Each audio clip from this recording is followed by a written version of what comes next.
Israel जो जवालिया पनाहगीर camp ते ॿीहर हमलो, केतिराई माण्हू शहीद। पिच गज़ा में फ्यूल स्टेशन ते बि हमले में 9 फ़लस्तीनी शहीद।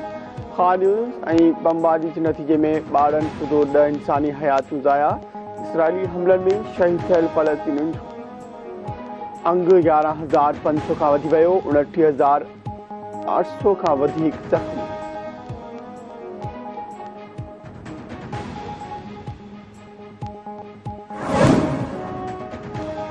फैज़ाबाद धरणे केस फ़ैसिले ते अमल न थियण जो नतीजो क़ौम 9 मई वारनि वाक़िअनि जी सूरत में भोगियो। सुप्रीम कोर्ट फैज़ाबाद धरणे के इलेक्शन कैंपेन शुरू होने से पहले, इलेक्शन शेड्यूल आने से पहले हम अपना पख्तूनख्वा का दौरा करें।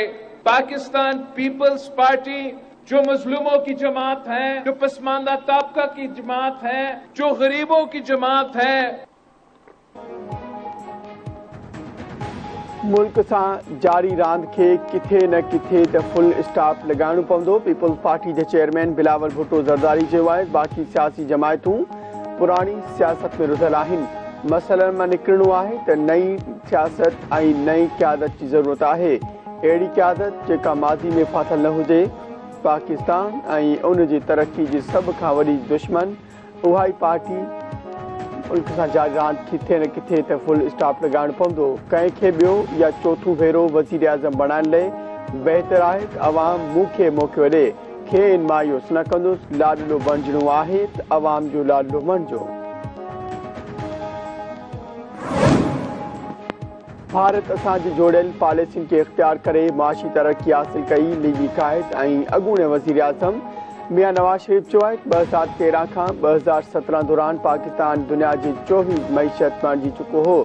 असां 4 साल डॉलर खे 104 रुपयनि ताईं ॿधी रखियो। जेकॾहिं असांजे दौर वारी तरक़ी ऐं पॉलिसी जारी रहे हा त डॉलर अॼु 40 या 50 रुपयनि जो हुजे हा। अॼु हालत इहा थी वई आहे त 1 अरब डॉलर रहे मोहताज थी विया आहियूं। इहा कहिड़ी असां पाण पंहिंजे कुहाड़ी पंहिंजे पेरनि ते पाण ई आहे। फौज ऐं पीटीआई चेयरमैन विच में ठाह में नाकामी जा कई कारण हुआ। सदर मुमतद डॉक्टर आरिफ अलवी चयो आहे त पीटीआई चेयरमैन जे इलेक्शन में शमूलियत जो फ़ैसिलो अदालत में आहे। नवाज़ शरीफ़ वज़ीर आज़म बणियो त हलफ़ जूं घुरिजूं पूरियूं कंदुसि। सियासतदान, इंतज़ामिया ऐं इस्टेब्लिशमेंट गॾिजी कमु कनि त मसइला हल थी सघनि था। लेवल प्लेइंग फील्ड फराहम करणु इलेक्शन कमीशन ऐं हुकूमत जी ज़िम्मेवारी आहे। ख़त लिखी पीटीआई जी ख़दशनि तरफ़ हुकूमत जो ध्यानु छिकायो आहे।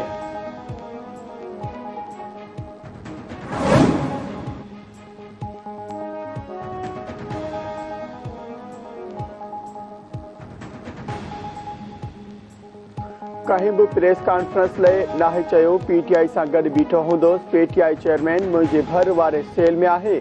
IMF ऐं यूरोपी यूनियन जा माण्हू साणुसि मुलाक़ात करणु ईंदा आहिनि। पीटीआई अॻवान ऐं पंजाब जे अॻूणे वॾे वज़ीर चौधरी परवेज़ इलाही जूं लाहौर में पेशी जे मौक़े ते मीडिया सां ॻाल्हियूं। चूंडुनि जी तारीख़ सुप्रीम कोर्ट जी चवण ते मिली आहे। दाज़गी न थींदी। पीटीआई चेयरमैन खे एॾा वोट मिलंदा जंहिंजी का हद नाहे। नून लीग वटि लाहौर समेत सॼे मुल्क में चूंडुनि लाइ माण्हू न आहिनि। असांजा इस्टेब्लिशमेंट सां सदाईं सुठा लाॻापा रहिया आहिनि।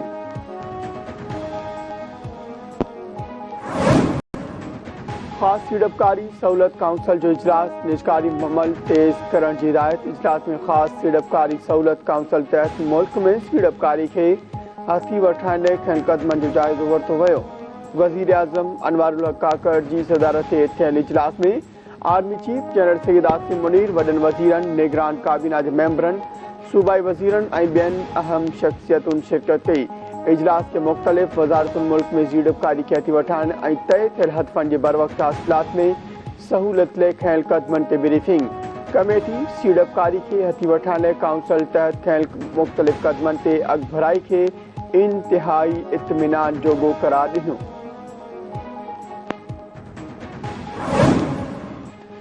केपी में सिक्योरिटी फोर्सिस जो ऑपरेशन 4 दहशतगर्द मारिजी विया, 1 जवान शहीद। ISPR मूजिबि बडभेर वारे इलाइक़े में इंटेलिजेंस बेस्ड ऑपरेशन कयो। फायरिंग जे डिवट में 4 दहशतगर्द मारिजी विया।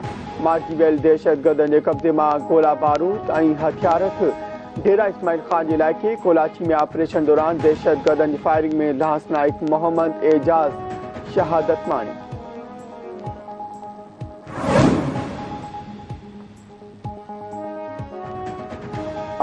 ICC वर्ल्ड कप के ॿिए सेमीफाइनल में ऑस्ट्रेलिया ॾखण अफ्रीका के शिकस्त ॾेई फाइनल में पहुची वियो। कैंगरोस सनसनी ख़ैज़ मुक़ाबले बैदि प्रोटेस्ट के 3 विकेटुनि तां शिकस्त ॾेई 8हों भेरो फाइनल लाइ क्वालिफाई कयो। ICC वर्ल्ड कप जो फाइनल भारत ऐं ऑस्ट्रेलिया विच में खेॾियो वेंदो।